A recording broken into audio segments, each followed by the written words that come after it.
सर्वप्रथम सर्वांना श्री स्वामी समर्थ. स्वामी महाराजांच्या कृपेने तुमच्या सर्व चांगल्या इच्छा पूर्ण होत ही स्वामींचरणी प्रार्थना करते आणि आजच्या व्हिडिओला सुरुवात करते. उद्या 2 फेब्रुवारी 2026 सोमवार दिवशी माघ कृष्ण प्रतिपदा म्हणजेच गुरु प्रतिपदा आलेली आहे. भगवान श्री गुरु दत्तांचे द्वितीय अवतार श्री नृसिंह सरस्वती स्वामी यांनी याच दिवशी शैल्य गमन केलं होतं. गुरु प्रतिपदा या दिवशी श्री नृसिंह सरस्वती स्वामी कर्दळी वनात गुप्त झाले आणि स्वतःच्या निर्गुण पादुका श्री क्षेत्र गाणगापूर येथे सेवेकरता त्यांनी ठेवल्या. गुरु प्रतिपदेचा उत्सव गाणगापूरला खूपच मोठ्या भव्य दिव्य स्वरूपात साजरा केला जातो. देशाच्या कान्याकोपऱ्यातून आपण भक्त गाणगापूरला दर्शनास जातो. श्रींचरणी अभिषेक, नैवेद्य, पालखी अशा पद्धतीने हा सण साजरा केला जातो, उत्सव साजरा केला जातो. बघा, गुरु प्रतिपदेचा दिवस जसा दत्त जयंतीचा दिवस जसा गाणगापुरात साजरा केला जातो ना, तशाच पद्धतीने श्री गुरु प्रतिपदा सुद्धा अशाच मोठ्या उत्साहाने साजरी केली जाते. देववाडी सोडून निघाल्यानंतर दुःखी झालेल्या 64 योगिनींची समजूत घालताना स्वामी महाराज म्हणतात, जे कोणी भक्त तुम्हा योगिनींसह आमच्या मनोहर पादुकांची मनोभावे पूजा सेवा करतील त्यांना इच्छित फलप्राप्ती होईल. म्हणून गाणगापूरला भाविक गुरु प्रतिपदेच्या दिवशी आवर्जून येतात आणि देवांच्या चरणांची म्हणजे पादुकांची मनोभावे पूजा करतात, दर्शन घेतात. श्री नृसिंह सरस्वती महाराज शैल्य गमनापूर्वी आपल्या भक्तांना अभय वचन देताना म्हणतात, कल्पवृक्षा ते पूजोन यावे आमुचे जेथस्थाना पादुका ठेवी तो निर्गुण पूजा करावी मनोभावे. म्हणूनच गाणगापूरला आवर्जून तुम्हाला जर दर्शनास जाता येत असेल उद्या गाणगापूरला तर तुमचं भाग्यच समजावं. आता ज्यांना नाही जाता येत, आपण घरच्या घरी जरी सेवा केली साध्या सोप्या पद्धतीने पण मनापासून हृदयापासून आपण जर गुरु प्रतिपदेला आपल्या देवांना जर पूजलं ना, देवघरात जरी किंवा आपल्या घराजवळ स्वामींचं मंदिर असेल, दत्त गुरु महाराजांचं, तिथं जाऊन जरी दर्शन घेतलं ना, साक्षात गुरु माऊली आहे कोणत्या ना कोणत्या रूपात येऊन आपल्याला दर्शन जरूर देते आणि आपल्या सर्व इच्छा या दिवशी नक्कीच पूर्ण होतात. भगवान नरसिंह सरस्वती स्वामी महाराजांनी कृष्णा तीरावरील श्री क्षेत्र औदुंबर येथे एक चातुर्मास वास्तव्य केल्यानंतर आपल्या विमल पादुका त्यांनी स्थापन करून वाडीला गमन केले होते. श्री क्षेत्र नरसिंहवाडी येथे 12 वर्ष राहिल्यावर अनेक लीला केल्यानंतर त्यांनी तिथून आश्विन कृष्ण द्वादशीला श्री गुरु द्वादशीच्या मुहूर्तावर आपल्या मनोहर पादुका स्थापन करून गाणगापूर येथे प्रयाण केले. गाणगापूर येथे 24 वर्ष वास्तव्य करून माघ कृष्ण प्रतिपदेच्या पावन तिथीला निर्गुण पादुका स्थापन करून ते लौकिक अर्थाने श्री शैल्य मल्लिकार्जुन क्षेत्री जाऊन अदृश्य झाले. म्हणून गुरु प्रतिपदेला भक्त मोठ्या भक्तिभावाने गाणगापूरला जाऊन निर्गुण पादुकांचे दर्शन जरूर घेता.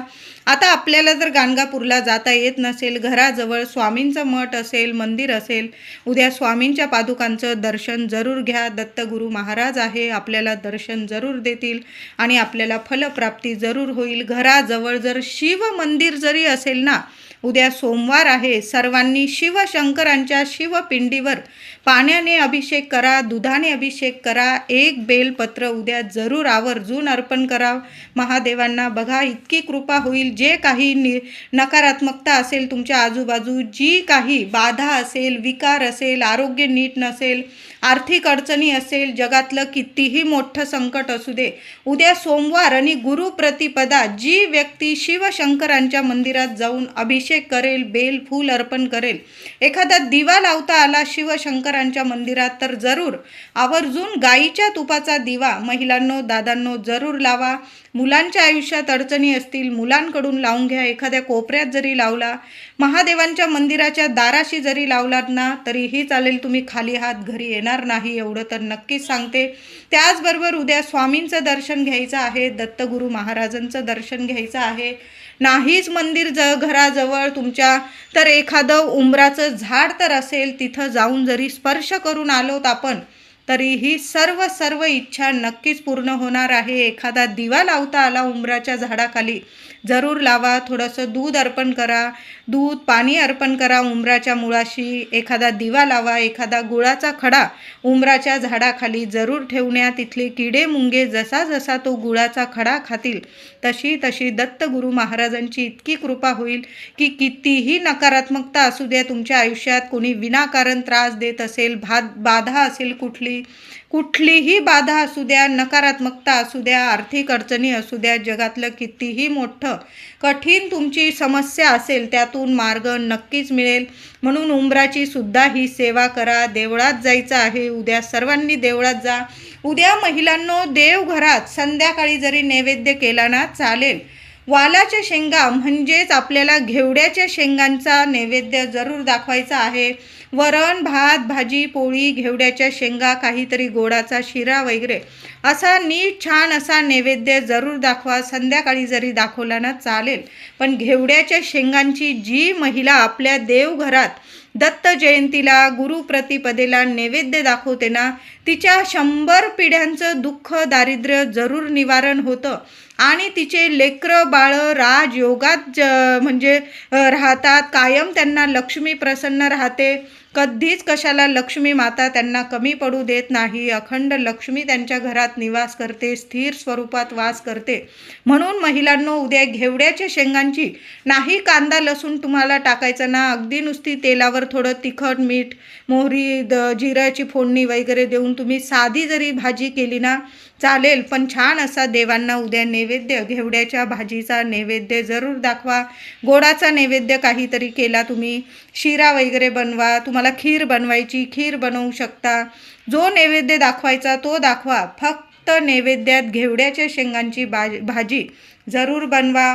उद्या मांसाहार मद्यपान होणार नाही, कुणाचा अपमान होणार नाही, कुणाच्या डोळ्यात आपल्यामुळे तसं तर कधीच कुणाच्या डोळ्यात पाणी येऊ देऊ नये. कारण इथंच करावं आणि इथंच भरावं असं म्हटलेलंच आहे. म्हणून कधीच कुणाचा अपमान करू नये. कुणाच्या डोळ्यात जर एक थेंब जरी आपल्यामुळे पाणी आलं ना, आपल्या 7 पिढ्यांना भोगावं लागतं. म्हणून उद्या तरी या नियमांचं पालन जरूर करा. घरात शांतता राहील. जेवढा देवांचा मंत्र जपता येईल ना, श्री स्वामी समर्थ, श्री स्वामी समर्थ, अवधूत चिंतन श्री गुरुदेव दत्त, नाहीतर ओम नमः शिवाय, जो मंत्र आवडतो तो जपा. दिवसभर जपा. कोणत्या ना कोणत्या रूपात येऊन देव तुम्हाला दर्शन जरूर देऊन जातील. उद्या गुरुप्रतिपदेला आंघोळीच्या पाण्यात एक वस्तू टाकायची आहे. लहान लेकरांपासून मोठ्या व्यक्तींपर्यंत सर्वांनी हा उपाय करायचाच आहे, नक्की करायचा आहे. कुठलीही बाधा असू दे, नकारात्मकता असू दे, भूत पिशाच, बाहेरील वाईट शक्ती, काही अकाली संकट असेल तुमच्यावर किंवा शारीरिक मानसिक कसलाही त्रास असू दे, आर्थिक टंचाई असू दे, सर्व निवारण होईल आणि तुमच्या इच्छा फलप्राप्ती होणार आहे तुम्हाला. तर आंघोळीच्या पाण्यात तुम्हाला गाणगापूरला गेलेलंच असाल तुम्ही, तर संगमावरील पाणी तुमच्याकडं असेल तर 2-2 थेंब जरी टाकलं ना, दत्तगुरू महाराजांचं नामस्मरण करा. नाही काही ओम नमः शिवाय जरी रोज आंघोळीच्या वेळेस 2 वेळा, 5 वेळा, 11 वेळा ओम नमः शिवाय, ओम नमः शिवाय या मंत्राचा जप करावा आणि आंघोळ करावी. कुठलीच नकारात्मकता जीवनात उरत नाही. करून बघा. त्याचबरोबर उद्या गुरुप्रतिपदेला आंघोळीच्या पाण्यात संगमाचं पाणी जरूर टाका. बघा असेल तुमच्याकडं तर जरूर टाकायचं आहे. आता नसेल गंगाजल प्रत्येकाकडं असायलाच हवं.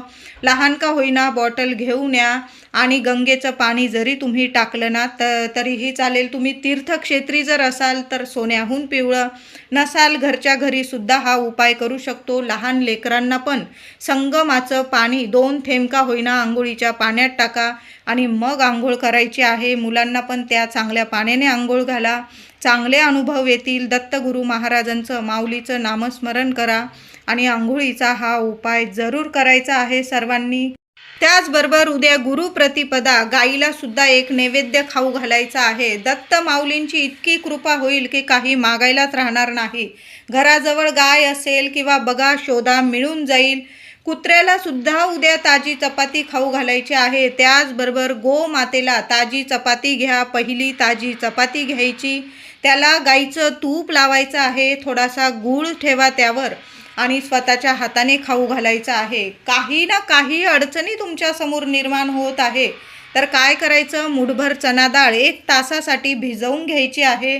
ती नीट पाणी काढून घ्यायचं, त्याच्यावर गुळाचा खडा ठेवायचा, एखाद्या चपातीत वगैरे दुमडून घ्यायची, म्हणजे ती ठेवून घ्यायची नीट. आणि तो गुळाचा खडा, चण्याची डाळ जरी तुम्ही स्वतःच्या हाताने गोमातेला खाऊन आला ना, तरीही बघा खूप तुमच्या आयुष्यात सकारात्मकता येईल. तुमच्या आयुष्यातले जे अडीअडचणी आहे निघून जातील. प्रत्येक कामात तुम्हाला यश मिळायला लागेल. तुमच्या मनासारख्या गोष्टी घडून येतील.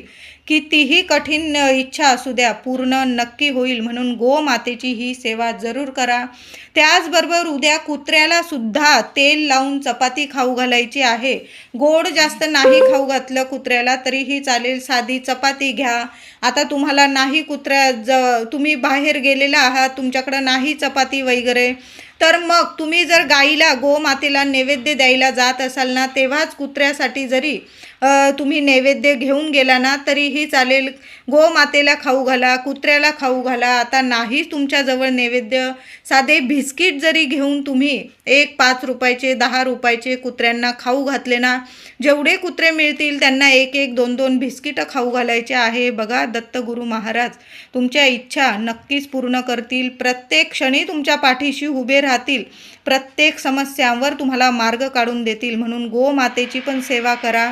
आणि कुत्र्यांना सुद्धा उद्या खाऊ घालायचं आहे. चांगलं ताजं खाऊ घाला, नाही तर शिळं वगैरे अन्न खाऊ घालू नका. मग नाही खाऊ घातलं तुम्ही तरीही चालेल. कधी पण जनावरांना, प्राण्यांना तुम्ही खाऊ घालताना आपण जेवण्याच्या आधी त्यांना द्या. आणि घासातला घास आपण एक वेळ थोडं कमी जेवलो काही हरकत नाही, पण ताजी चपाती खाऊ घाला. आदल्या दिवसाचा आहे, रात्रीचा आहे, मग तुम्ही गाईला देताय, कुत्र्याला देताय. अशा चुका करू नका, नाहीतर मग नाही खाऊ घातलं तरीही चालेल. उद्या गुरुप्रतिपदेला सकाळी सहज देवघरातल्या देवांची छान पंचोपचार पूजा करायची आहे. फोटो असेल स्वामींचा, दत्तगुरू महाराजांचा फोटो पुसून घ्यायचा आहे. अष्टगंधाचा, चंदनाचा तिलक करायचा आहे. एखादा हार चांगला झेंडूच्या फुलांचा किंवा इतर फुलांचा तुम्ही हार घालायचा आहे. थोडीशी तुळस अर्पण करा. दत्तगुरू महाराजांना तुळस अर्पण करा. त्याचबरोबर बेल अर्पण करा. उद्या तर सोमवारसुद्धा आहे. शिवपिंडी असेलच आणि असतेच घरात प्रत्येकाच्या. स्वामींची मूर्ती असेल, शिवपिंडी, बाळकृष्णाची मूर्ती, देवांना पंचामृताने किंवा गाईच्या दुधाने अभिषेक करायचा आहे. छान पूजा करायची आहे. त्याचबरोबर नैवेद्य मी तुम्हाला सांगितलाच, वरण, भात, भाजी, पोळी, घेवड्याच्या शेंगांची भाजी उद्या नैवेद्यात असायलाच हवी. तुम्ही तो नैवेद्य संध्याकाळी दाखवणार असाल तर सकाळी केळीचा नैवेद्य दाखवा, दूध साखरेचा नैवेद्य दाखवा, गूळ खोबऱ्याचा नैवेद्य दाखवा. दोन्ही वेळेला नैवेद्य दाखवायचा आहे.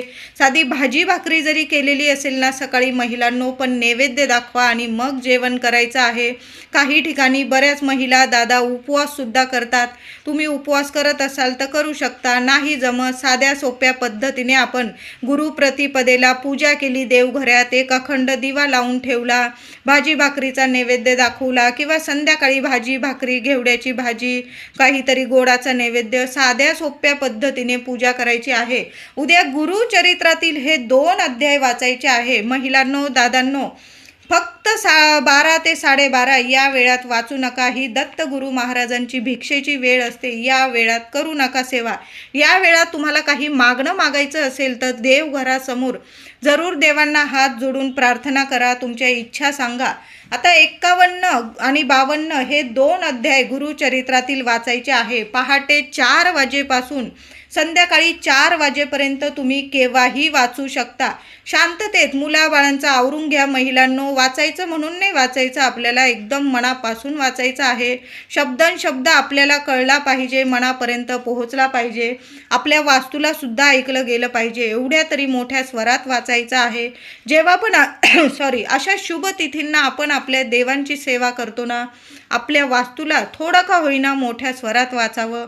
वास्तू नेहमी तथास्तु म्हणते. बनते आणि आपल्या वास्तूत सकारात्मकता निर्माण होते आणि अशा शुभ वास्तूतच लक्ष्मी माता प्रसन्न राहते. म्हणून उद्या पहाटे 4 वाजेपासून संध्याकाळी 4 वाजेपर्यंत केव्हाही तुम्ही गुरुचरित्रातील 51वा अध्याय आणि 52वा अध्याय हे 2 अध्याय वाचायचे आहे. तुम्हाला संपूर्ण श्री गुरुचरित्र पारायणाचं तुम्हाला फळ मिळणार आहे. फळ जरूर मिळेल. म्हणून तुम्ही हे 2 अध्याय उद्या दिवसभरात केव्हाही वाचा, 4 वाजेपासून ते संध्याकाळी 4 वाजेपर्यंत. बघा, दत्तगुरू महाराजांचा पहिला अवतार श्रीपाद श्री वल्लभ यांचा जन्म आंध्र प्रदेशाच्या पिठापूर या गावात झाला होता. तर दत्तगुरू महाराजांचा दुसरा अवतार, दुसरे रूप नृसिंह सरस्वती यांचा जन्म महाराष्ट्रातील अकोला जिल्ह्यातील लाडकारंजे या गावात झाला. माता अंबा भवानी आणि वडील माधव यांच्या घरात त्यांनी जन्म घेतला. त्यांचे नाव शाळग्राम असे ठेवले. जन्म झाल्याच त्यांच्या मुखातून त्यांनी ओम हे स्वर शब्द उच्चारले होते आणि 7 वर्ष त्यांनी फक्त ओम या शब्दाचाच उच्चार केला. श्री गुरुचरित्रात या सर्व प्रसंगाची माहिती वर्णन दिलेलं आहे. तेव्हा गावातील लोकांना जाणवू लागले की हा बालक दैवी रूप आहे. ते बालक लहानपणापासूनच दीनदुबळ्यांची मदत करणे, त्यांची दुःख दूर करू लागले. म्हणून लोकांनी त्यांचे नाव नरहरी असे ठेवले. वयाच्या 8व्या वर्षी त्यांनी त्यांच्या आईकडून वेदवाणीची भिक्षा घेतली. त्याच्यानंतर ते बोलू लागले. 7 वर्ष ते फक्त ओम या शब्दाचा जप केला, त्यांनी उच्चार केला. नंतर 8व्या वर्षी आपल्या मात्या पित्यांचा निरोप घेऊन श्री क्षेत्र बद्री केदारनाथ येथे जाण्यास ते निघाले. जाता जाता त्यांना काशी क्षेत्र लागले.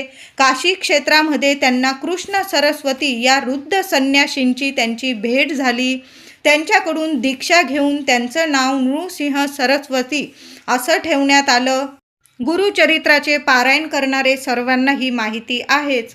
माघ कृष्ण प्रतिपदेला गुरुप्रतिपदा म्हणून आपण साजरी करत असतो. या दिवशी नृसिंह सरस्वती स्वामींचा शैल्यगमनाचा दिवस असतो. गुरुप्रतिपदेला नृसिंह सरस्वती महाराज कर्दळी वनात गुप्त झाले होते आणि त्यांच्या निर्गुण पादुका श्री क्षेत्र गाणगापूर येथे लोकांच्या सेवेसाठी त्यांनी ठेवल्या.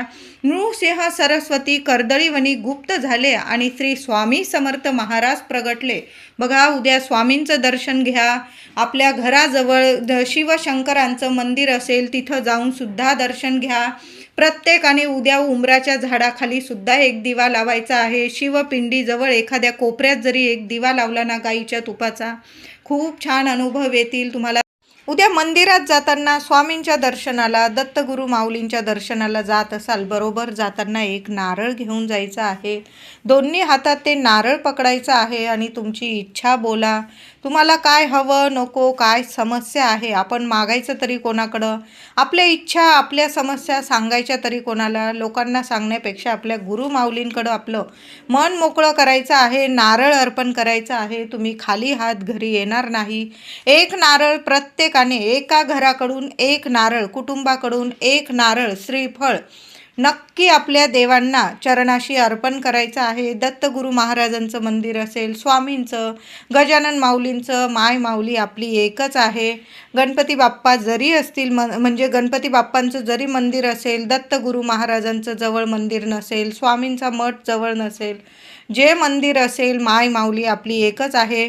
दत्तगुरू माऊलींचं नामस्मरण करा आणि एक नारळ उद्या मंदिरात जरूर अर्पण करा. खाली हात घरी येणार नाही. तुमची इच्छा प्राप्ती होईल, लक्ष्मी प्राप्ती होईल, मुलाबाळांना सोन्यासारखे दिवस येतील, प्रगती होईल कुटुंबाची आणि समस्या ज्या आहेत त्या नक्कीच तुम्हाला समस्यांना मार्ग मिळायला लागतील. गुरु माऊलींची कृपा होईल. एक नारळ उद्या गुरुप्रतिपदेला नक्की अर्पण करा. व्हिडिओ आवडला असेल तुम्हाला तर लाईक करा, शेअर करा, चॅनलला नक्की सबस्क्राईब करा. धन्यवाद.